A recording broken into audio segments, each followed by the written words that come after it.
Hello, fellow humans. Yes, we have, all of us, been brainwashed. It's kind of what culture is, actually. It's the shaping of the way we think about things, the worldview, right? Our worldview in North American consumer culture has been dominated by the marketing machine for over a century. Definitely coming up to a century. My marker for the absolute disintegration of our society, the complete enslavement of the populace, is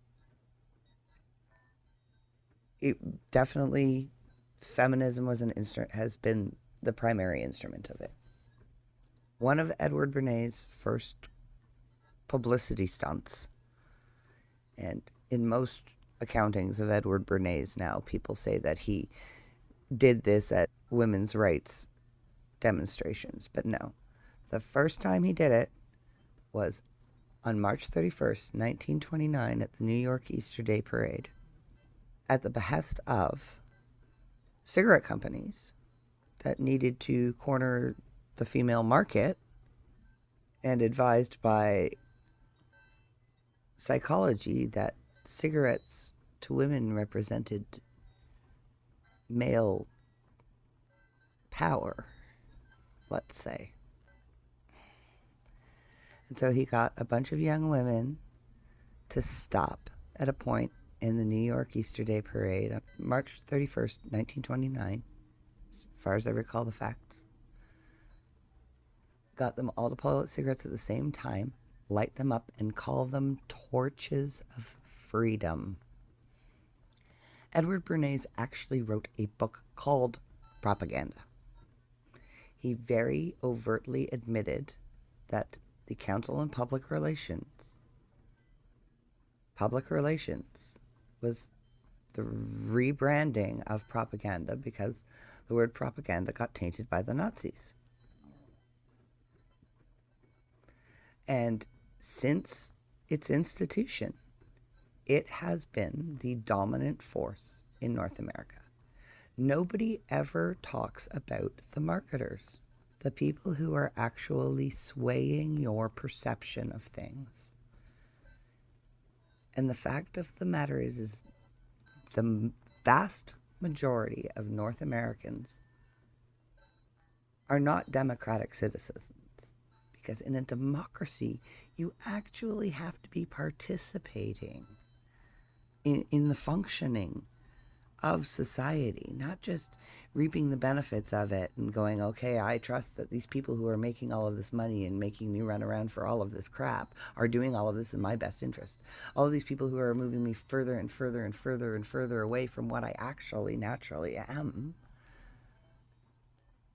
be that people who are so sanitized that they have reactions to half of the plant species, or the comorbidities that we've developed, not things that existed in us before we were convinced that fat was the problem, not sugar, and sugar was great, and we want to synthesize everything. Things in their natural state, we are actual organisms. And the more we mess around with things, the more we risk destroying them.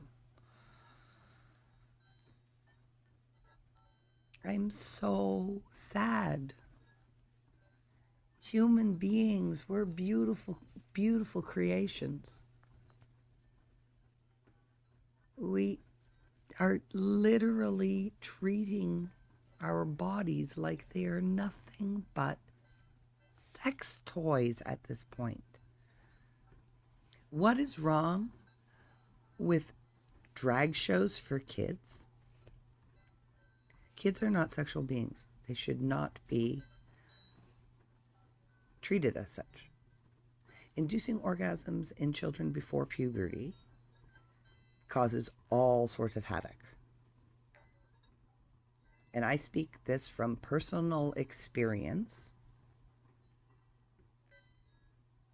Understanding how our bodies work and how our hormones affect us, and how our physiology can affect us personally, doesn't mean that if we're not comfortable with part of ourselves, we just need to screw around with our physiology and fix it. That is not self-acceptance. That is self-loathing. Feminism, back to the roots of this, okay, how we actually got to this point. Feminism was the commercialization of women's rights movement. And feminism is the greatest misnomer in the history of misnomers, because feminism has done and continues to do nothing to support or elevate what female actually is. Should we have forced all women to have to go into the workplace in every family, every household to have to be two income? We created that. We could have created a culture and a society and an economy that supported a parent staying at home rearing the children, but we didn't. We made it so everybody had to go to work, and the system started rearing the children. And that was very convenient, and it felt really good because we were all empowered. We are capable of great things. We're not just animals, but we certainly aren't gods. And we certainly do not have the right to screw around with everything the way that we do. That isn't acceptance. They have done nothing from the beginning. Feminism went from women have the right to participate to all women have to participate, and if you don't, you're just being subordinate. No. Parenting, rearing children, having and rearing children, maintaining a stable, loving home for everyone is the most vital role there is in humanity. In our civilization, another misnomer, there's nothing civilized at all about how we have civilized the world. There's nothing civilized about it at all. Yeah. Do I think that we should go back to the garden? Ultimately, I think that would be the absolute best thing for humanity. It certainly wouldn't be good for our civilization. But I don't think our civilization is good for our civilization. And we have to stop hiding from the brick wall that we're barreling towards. The literal civil war that is being encouraged and fueled by a marketing machine that has done nothing but... Sorry, I'm going to go back to the beginning because I have all these dots connected, so it's pretty easy for me to trip through them and hop over rocks and things like that. In the river that is life, what happened to feminism? Okay, what happened to women's rights was we went from saying it doesn't matter if a person is a man or a woman, their ability to participate in any function in society should not be determined by whether or not they are a man or a woman. A woman's ability to process information and be able to make good judgment calls is one of the greatest parts of a woman being the homekeeper and the child rearer and things. However, we haven't looked at it that way. We've just said being a homemaker is subordination. No, it is not. You go throughout history And the reason why you don't see more prominent women than you do is because women generally accepted how they came and that they played a vital role and that they're vulnerable. And they were respected, I think, far more before industrialization. I really honestly don't think that the gender distinctions were anywhere near as clear cut as they were after industrialization, because it was the valuing, the actual valuing of men that caused the problem. It wasn't a devaluation of women, it was an overvaluation of men. And all of a sudden, men, not only did their functions change dramatically, once upon a time, a man did not go out to earn money to buy bread. A man went out to the field to grow the wheat and grind it, or get it ground so that the woman could make the bread. And sometimes the men would even make the bread. I really do encourage people to watch shows, early TV shows like Little House on the Prairie. Actually read the books.